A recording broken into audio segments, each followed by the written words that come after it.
તો વરુણ સર, પહેલાં આપના પાસે આવીએ.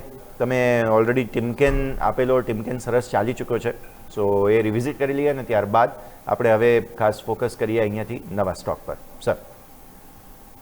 તો યશભાઈ, મેં પહેલા પણ કહ્યું હતું કે હવે થોડું આપણે ફોકસ ફાર્મા અને થોડા ડિફેન્સમાંથી હવે કેપિટલ ગુડ સેગમેન્ટ તરફ જવું જોઈએ. તો મને એવું લાગે છે અહીંયાથી ડેફિનેટલી ત્યાં આગળ મોમેન્ટમ સારી રહેશે. અને આજે આપણે જોયું એમ કે કેપિટલ ગુડ્સ રિલેટેડ સ્ટોકમાં સારી એવી મોમેન્ટમ જોવા મળી છે. બટ આજે હું એક ડિફરન્ટ સેક્ટર ચૂઝ કરીશ. One of my favourite two wheeler company છે Bajaj auto. So Bajaj auto ઉપર મારી નજર હોવાનું કારણ એ છે કે ઓલરેડી બાયબેકના અનાઉન્સમેન્ટ થઈ ચૂક્યા છે. સેકન્ડલી, કે મને એવું લાગે છે કે જે ટુ વ્હીલર સેગમેન્ટ છે અહીંયાથી એક પીવીએટ પોઈન્ટ ઉપર છે.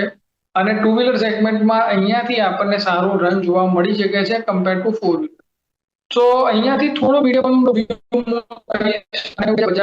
બેસ્ટ બેટ છે ટુ સેગમેન્ટને કેટર કરવાની, because global demand, global export almost 50% revenue ગ્લોબલ એક્સપોર્ટમાંથી આવી છે.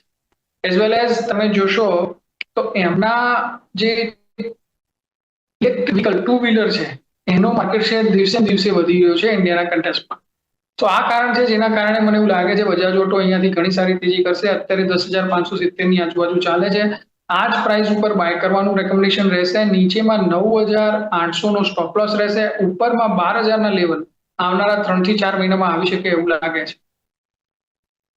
ઓકે, તો બજાજ ઓટો અહીંયાથી સરની આજની રેકમેન્ડેશન અહીંયા 12,000 ટાર્ગેટ્સ માટે ખરીદો 10,570 પર અત્યારે સ્ટોક ચાલી રહ્યો છે અને 9,800ના સ્ટોપ લોસ સાથે ખરીદવાની સલાહ તમને બનતી જોવા મળી રહી છે. તો બજાજ ઓટો અહીંયાથી ખાસ ધ્યાન પર રાખીશું.